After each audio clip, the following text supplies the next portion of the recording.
Hi bro. Hi bro. So coming June Ustaad Bhagat Singh అలాగే దురేందర్ 2 కూడా ఉంది. సో దేనికి ఎక్కువ బజ్ ఉంది? సో ఏది బాక్సెస్ మీద బ్లాక్ బస్టర్ అవుతుంది?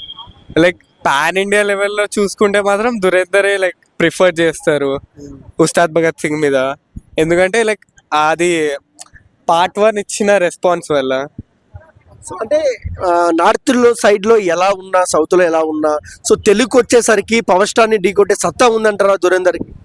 అట్లా అయితే చెప్పలేం. లైక్ వీ నెవర్ నో కదా వచ్చే వరకు అదేం తీసుకొస్తుంది ఇదేం తీసుకొస్తుంది. కానీ పవన్ కళ్యాణ్ ఎక్కువ నడిచే ఛాన్స్ ఉంది బికాస్ ఆఫ్ ది ప్రైజింగ్ ఇంకా వేరియస్ ఫ్యాక్టర్స్ వల్ల.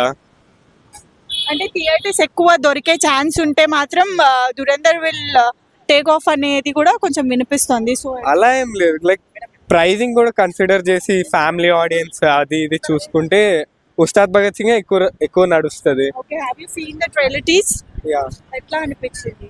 Like trailer was amazing, top notch ఉంటుండే. ఇంకా ఎక్కడ తగ్గేటట్టు అయితే లేదు మరి ఉస్తాద్ భగత్ సింగ్ హైప్. సో అంటే గబ్బర్ సింగ్ ట్రైలర్ రిలీజ్ అయినప్పుడు ఎలాంటి మాస్ వైబ్ వినిపించిందో ఉస్తాద్ ట్రైలర్ కూడా రిలీజ్ అయింది, సారీ గ్లిమ్స్ టీజర్లు. సో మీకు అలాంటి వేరియేషన్ కనబడిందా? అదే ఊపు, అదే mass? Yeah, of course. Like director same కాబట్టి కనపడుతుంది, కానీ కొంచెం అయితే చేంజ్ అయ్యింది. ఆ వైబ్ దొరకట్లేదు. లైక్ అప్పట్లో వింటేజ్ ఎలా ఉండేవాళ్ళు అలా. Finally what is your opinion? I mean ఎక్కువ ఎలా ఉండబోతుంది ఉస్తాద్ భగత్ సింగ్ అండ్ పవన్ కళ్యాణ్ సినిమా రాబోతుంది కాబట్టి, సో ఎలా ఉండబోతుంది? లైక్ ప్రాబ్లీ పవన్ కళ్యాణ్ గారిదే ఎక్కువ నడుస్తుంది ఓవర్ దురేందర్ ఎనీ డే. ఇంకా తెలుగు రాష్ట్రాలు కాబట్టి పవన్ కళ్యాణ్ గారిదే.